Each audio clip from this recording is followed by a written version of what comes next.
I'm Dr Lizzie Burns. I'm encouraging you as part of the science fair to have a go at origami. It's something you can do at home. It very much is a piece of engineering. It's something physical, quite exciting, quite edgy from just a little piece of paper. Paper is something we all have at home. I've made a video already to show you how to fold a square. So if you make sure that you've already folded a square. Now I'm introducing a slightly more challenging one, but I think you'll soon get the hang of this, and it's such a good one to do. I think it's well worth the effort. It feels great too. I really like this one. It's called a modular star, and it's made of little pieces that fit together. So it's almost a bit like sort of paper Lego, but more complicated than that, and they all slot together, so there's no glue. This is all held together by its own little tucks and forces, and I think it's a really lovely kind of decoration or thing that you could make. So this modular piece of origami is actually made of 16 little squares, so you'll enter the world of how you can construct things, build things from just little pieces. So I'm going to explain how to do that. What I'll do is I'll show you just how to fold 2 of the spikes. They're all the same actually. So I will show you 2, and then you just continue, build up to 16, and I'll have explained how to have put it together as a star, as a circle. So grab something that you can press on. I always think it's a good idea to have some kind of a board. If you've already made a square, I've shown you a video as to how to do that. So this is quite a big square. I've made it out of an A4 piece of paper, just a single square. And I think we can actually effectively divide this up into 4. So your square you can divide into 4. So, and then I'll show you how to fold from 2 of those. So obviously from a big square like this you get 4 pieces, and you need to do this 4 times to make 16. So I will be letting you continue yourselves as well. So my piece of paper, my big square, I'm simply going to fold in half to make a rectangle, lining it all up. You can feel those corners, feel that the corners all match up, that the lines all line up. And be critical. It's quite good to get things right with origami. If you give a good strong fold, and you can either cut this in half or you can tear it. I'm going to tear it.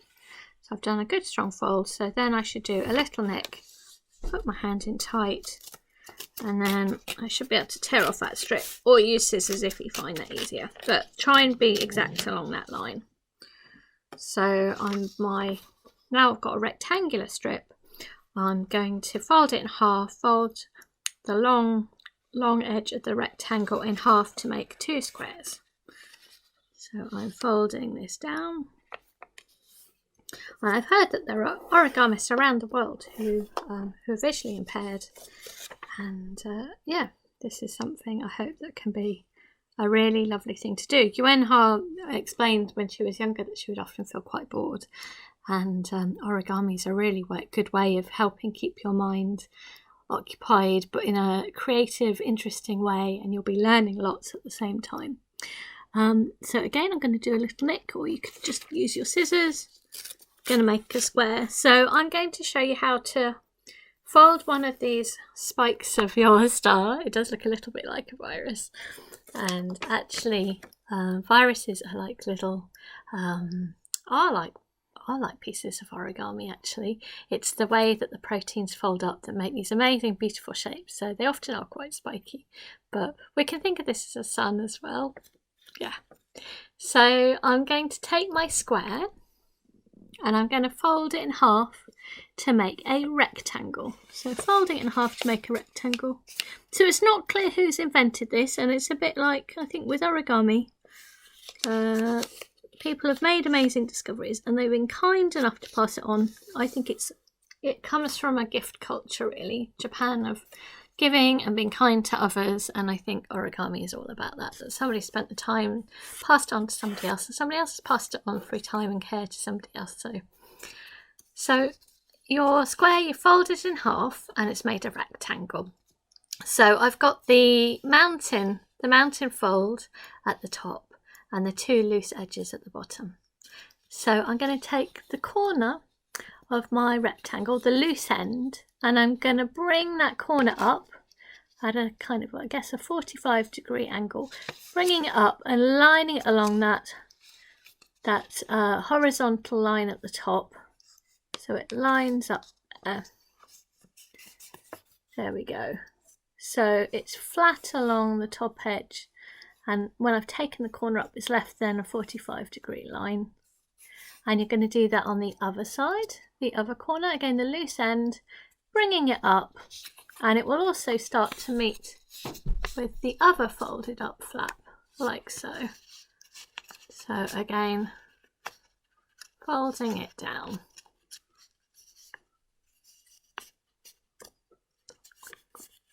There we go. So you can feel that's a sort of a triangle shape with the point facing down. Right, so if you turn the piece of paper to the other side, which is at the moment smooth, and it's the same idea. So actually, hopefully with this piece, you'll soon find yourself remembering it. It's just repetition. That's the way that people remember origami. So again, the outside loose flap at the bottom, picking that corner up and bringing it up, lining it along that top horizontal line, folding it up, creasing it down, and doing the same on the other side. So with this, you'll end up with something that looks like a triangle with that point facing down. That's it. So it's all nice and lined up. Great, I hope that's right for you. So our next step is to take one, again, we've got the horizontal still at the top, which was the length of the rectangle, and the diagonal line at the sides of the rectangle, well, it's a triangle, so the point's facing down, and the sloping side, I'm going to take just one layer, and I'm going to do the same thing really again, taking this sideways line, this diagonal line, and I'm going to bring it up so it lines up again with the top line. So it's just from one end, it doesn't matter which end. That's it.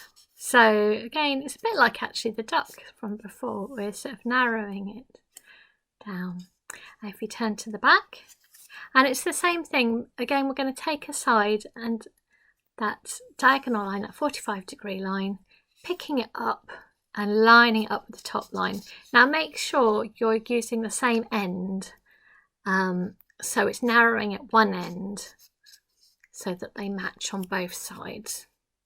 So again, it's a little bit like the duck shape from before. I hadn't realised that they were quite similar, but it's often the way with origami that things are quite similar to each other, and then you start having ideas as to how you could change it.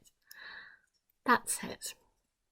So our next step is to open it up, and it forms like a ice cream cone. Again, I'm going to turn the ice cream cone so it's facing upwards, so you've got the long bit of the cone at the bottom. Maybe it's like a bit of pointy ice cream at the top.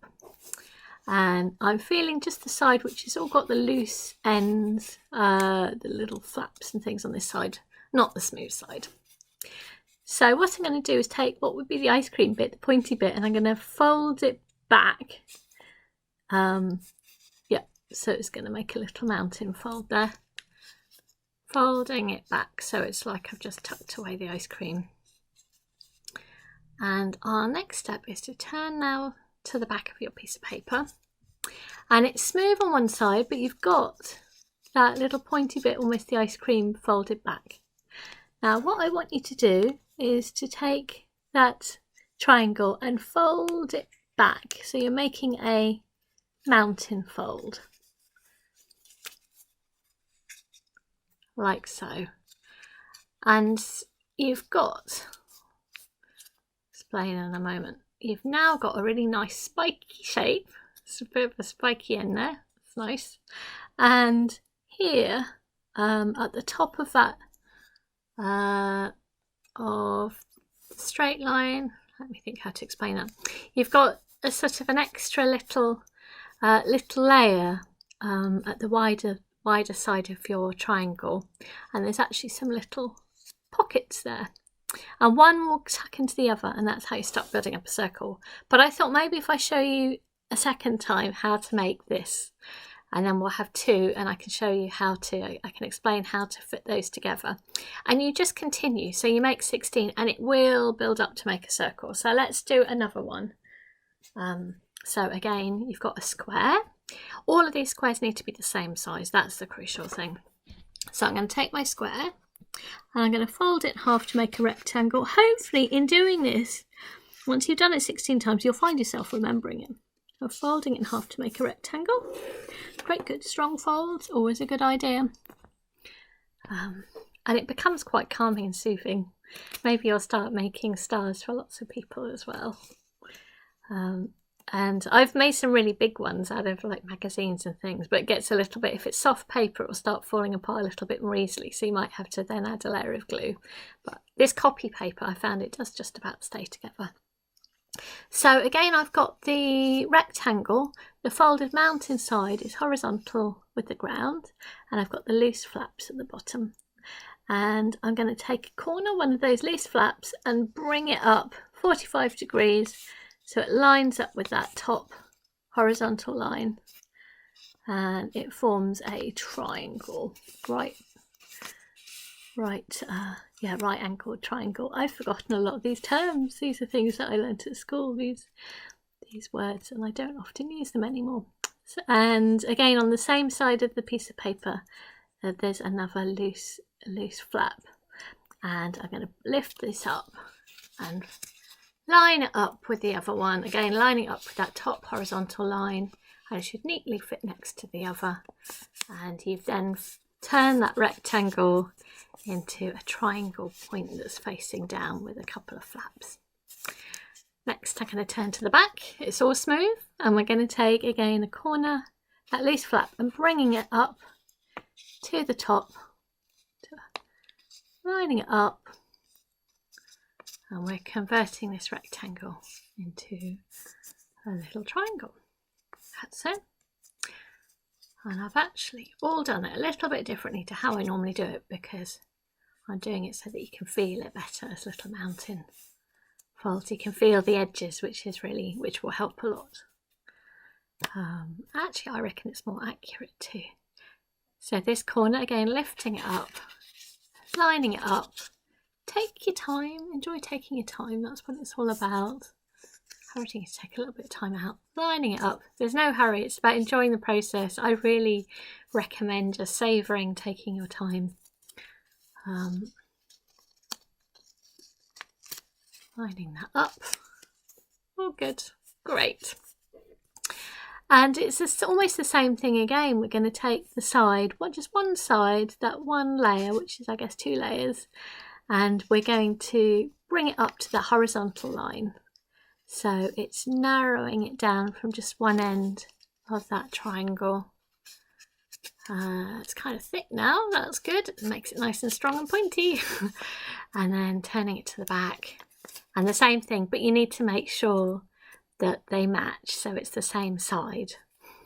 So again, lifting up the side, so you end up with one much narrower point on one end, so that you, lifting up from the same side.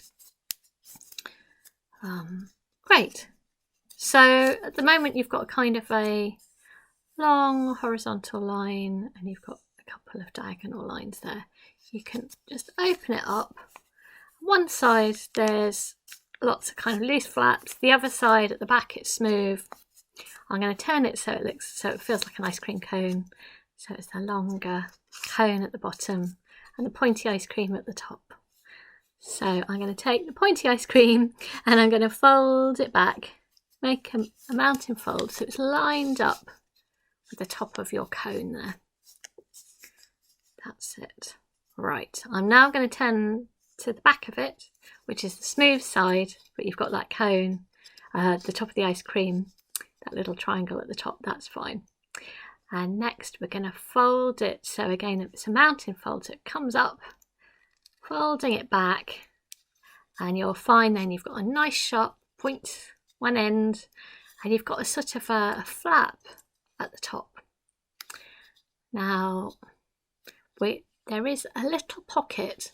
So I guess as you're holding your point, if you have your point sticking out to one side, there's like a little tucks in there. Let's see if I can explain how to do this. Goodness, I realise how hard I find it to put things into words. Right, how to explain. So get your 2 points, this is the basis for starting it, and hold them up together. Have them the same way round so they're lined up. Now there's the shorter side, have as the horizontal as if against the ground, and the longest side is the diagonal, have that as a diagonal, and the other long side as your vertical. So your point is sticking directly upwards, that's it.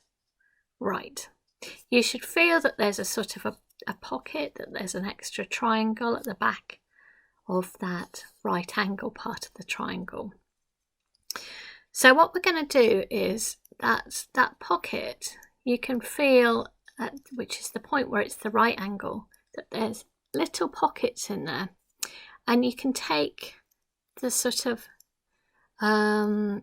if you keep them both the same way round, you should be able to pop one into the other. So the spike is smooth on one side. The vertical part of the spike is smooth, but on the inside of the spike, it's kind of composed of two prongs almost. So we're going to put those 2 points into the 2 pockets. And it's a little bit tricky, but again, hopefully you should get the idea of feeling it. Definitely a bit tricky, but it's also what keeps it together. So there's the 2, keeping them exactly the same shape together, the same orientation. You should be able to pop those 2 prongy bits. One side goes to one side and the other to the other. It's always a little bit tricky, but they're like little pockets, and you should be able to push it in till it's a snug little fit, and it's beginning to give a little bit of an angle. And as you continue, if you continue doing that, it will eventually form a circle like so. I hope that's clear enough. I realise that I do find it a bit tricky putting into words. Be patient with yourself, be patient with me as well, probably. But I hope that you're going to get the feel of it. I think most of all with origami, it's about you understanding it. So you taking the time, and you will get there. So there are those little pockets. So have a play and you will absolutely get there. I hope you'll really enjoy this modular style. I think it's a real treat. It's something I've really enjoyed. You can maybe even hang it up in the window. Yeah, I hope you'll enjoy it. We've also got a beating heart. That's something else that you can join in with and meet a doctor. I ask him more about the heart and about science and that as careers as well. And yeah, I hope you've enjoyed these films. Would love to hear about it. I'm sure you can share with the charity if you've got going on origami. Would so love to hear whether it's made a difference to you. Thank you. Keep up your curiosity, invention, and yeah, creativity. Bye bye.